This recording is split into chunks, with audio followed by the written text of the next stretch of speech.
You just post your comments and you post your thoughts.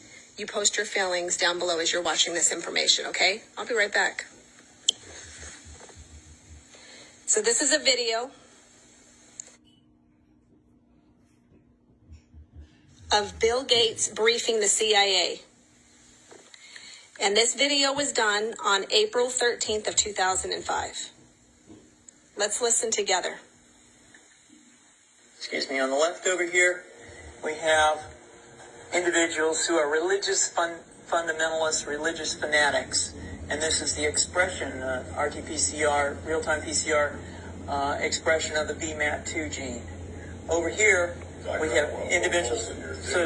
So let me complete. So over here, we have individuals who are not particularly fundamentalist, not particularly religious, and you can see there's a much reduced expression of this particular gene, the VMAT2 gene. Another evidence that supports our hypothesis for the development of this approach.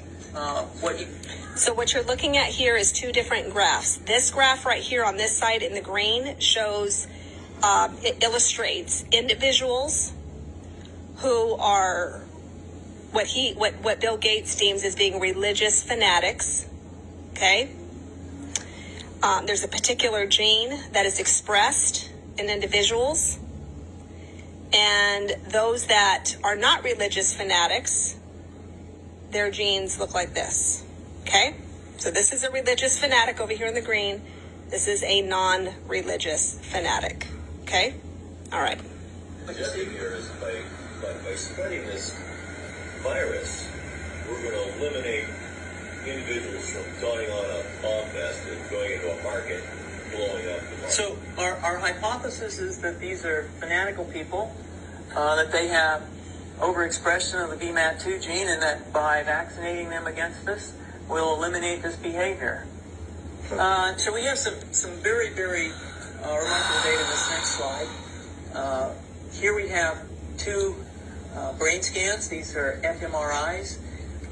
These are two different individuals with different levels of expression of VMAT2.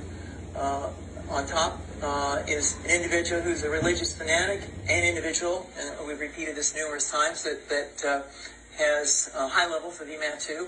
Now, this individual down here who had low levels of the VMAT2 gene, this individual would self-describe as not particularly religious.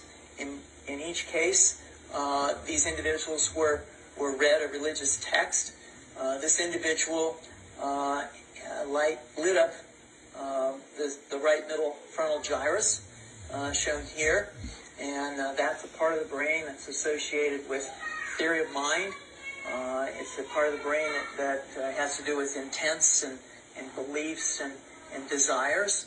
In marked contrast, here's an individual who would not particularly self-describe as religious, and when they're read a religious text, what you see is that this part of the brain called the anterior insula lights up. This is a part of the brain that's associated with disgust or displeasure on hearing something. Are you suggesting I take a CT scan with me when I'm evaluating people to determine whether there's a bullet in their head? So the data that I'm presenting here supports the concept that we're proposing, and I think that we would not propose to do CT scans or fMRIs on individuals out in the hinterlands of Afghanistan. The virus would immunize against this VMAT2 gene, and that would have the effect that you see here, which is it's essentially to turn a fanatic into a normal person. And we think that will have major effects in the Middle East. How would you suggest that this is going to be dispersed as a aerosol? Well, so the present plan and the tests that we've done so far. So the CIA agent just asked Bill Gates, how do you propose that we're going to release this virus? Via aerosol is what he just said. This is Bill Gates' response. This was actually filmed. This was Bill Gates briefing the CIA, April 13th of 2005, for those of you that are just chiming in.